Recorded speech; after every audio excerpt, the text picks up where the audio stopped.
Hi, welcome to another episode of Hot Takes with me, the Silver Fox. Now, I don't know whether to call this irony, hypocrisy, or sheer bloody chutzpah. But there is one man who's sitting in the Scottish Parliament lecturing, nay, pontificating on climate change and telling us we need to be more careful and to do less and to do everything we can to make sure that the world is a safe place. That man is Angus Robertson, and it's not for nothing that he is known as Airmiles Angus. The man has travelled 3 times around the world, and yet he's sitting there telling us that we need to, be aware of the climate. What a bloody hypocrite. Anyway, we'll take a look at this to see why this man thinks he, of all people, is the one to tell us what to do about climate change when he's probably singularly responsible for most of it. Let's have a look. Here goes. So, Airmiles Angus Robertson lectures Scots on climate change, despite his frequent foreign trips. Not only are they foreign and long ways and damaging to the environment with the planes, according to his rules, they're also hugely expensive. But he's not paying, of course. The Scottish taxpayer. That's who's paying all the money that comes out. He went away for a few days to New York last week. £136,000. That's what they've amounted to. That's what they've published. They haven't published his personal expenses because people might find that a bit odd, staying at the best hotels, flying business class, and all the money spent in strip joints, slipping dollar bills into the waistlines of young ladies. Yes, and that's the image that he had when he was sitting there in the New York equivalent of Spearmint Rhino, sucking on his glasses stem, thinking, she's nice.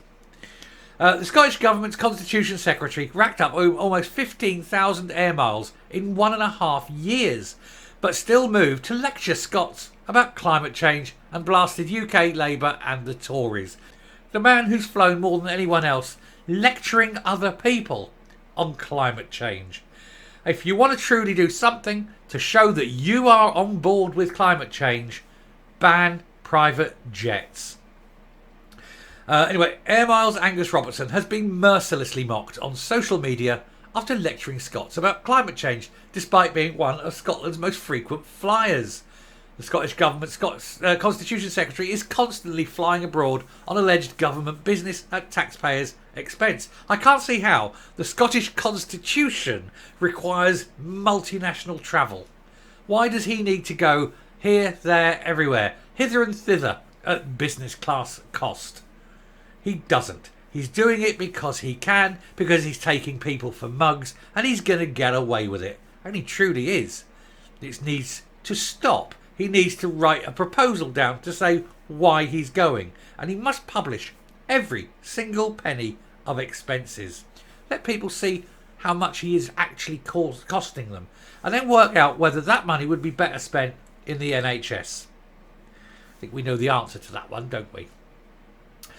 We've previously revealed that he has spent 11% of his working time out with the UK, which was a total of 17 days this year. So whenever he's at work, 11% of the time he's supposed to be at work, he's out of the country on an expense-paid trip, business class, best hotels, top quality food, strippers. He is having a ball. Meanwhile, you, I and everyone else can't afford to put food on the table. What a life it is to be Angus Robertson. Mr. Robertson's trips abroad led him to be nicknamed Airmiles due to the amount of flying he has undertaken as the government's main foreign diplomat. No, he's not. He's the Constitution Minister. That isn't a foreign diplomatic position. And he isn't a diplomat because he's not a UK registered diplomat. It's bullshit. He's calling himself this, but it just ain't so. He lies. God, you wouldn't have thought that from the SNP. But despite all this background, he still used climate change to air some grievances with Westminster, because of course he will. Everything's got to be a grievance with Westminster. Writing for the Edinburgh Evening News, he pointed to several images of raging infernos in Rhodes and in Corfu as evidence of climate change so unavoidably visceral. That's not evidence of climate change. He has no concept of what climate change is.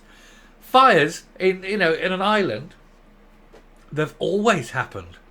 It isn't evidence of climate change. He doesn't understand what scientific evidence is. He doesn't know statistical analysis. He doesn't understand, well, anything. Anyway, he wrote, I, along with many, suspect, he says, suspect, because he doesn't know. I can't quite fathom why, he says. In recent days and weeks, UK political parties have started criticising climate tackling policies and backing down on climate commitments because we all know it's a load of bollocks and nothing we do as a nation. You can close the entire country down. Zero. Take everyone out. Let everyone die and have no one here. And it will make not one jot of difference to the world's CO2 output. CO2 in the atmosphere is 0.04%. Now it has gone up from 0.037 since the Industrial Revolution. However, it is still much lower than it has historically been in the past. And indeed, at the time of the dinosaurs, the world was about 4 or 5 degrees warmer than it is now, even with a much cooler sun. So it must have been all the dinosaurs driving around in their 4x4s and flying private jets. Anyway, the Labour leader Sir Keir Starmer, he says, has backed out of his commitment to invest in renewables because the cost of renewables is higher at the moment. This is following the electoral defeat in Uxbridge. UK leader Starmer also challenged Labour London Mayor, said he can't ditch the ultra-low emission zone because it isn't. It isn't an ultra-low emission zone. It is a tax on poor people and the beginning of the 15-minute ghettos by getting all the cameras in so they can kettle and herd people into their designated areas. Welcome to the Hunger Games, District 9. Unsurprisingly, he said, Rishi Sunak, whose own environment minister recently quit due to the Prime Minister's lack of interest in tackling climate change, because we cannot, we are too small a nation. If you want to tackle climate change, one country, China. 27% of all output that they claim is affecting the atmosphere, China. One country. Let's stop buying shit from China and watch as it collapses, and therefore the world is a better place. He said, but let's be clear, the evidence of climate change has been with us for decades. No, it hasn't. The problem is there is no evidence at all you can pick up and walk into court and present, because correlation is not causation. Just because something happens doesn't mean it's the cause of it. For example, they're saying that the rise in CO2 is causing global warming. That was the initial thought. Then it turns out when they're actually looking at it, the rise in CO2 is coming after the warming. As it warms, there's more CO2. CO2 is a lagging indicator. It is not necessarily a causative agent. But anyway, he says, able to conclude, he wrote that his government were helping to lead the way to hitting net zero before the UK government, despite major criticism being directed at them by the Climate Change Committee, who accused them of fiddling instead of actually pushing for change. You can't have change. We're too small a nation. Like I say, China.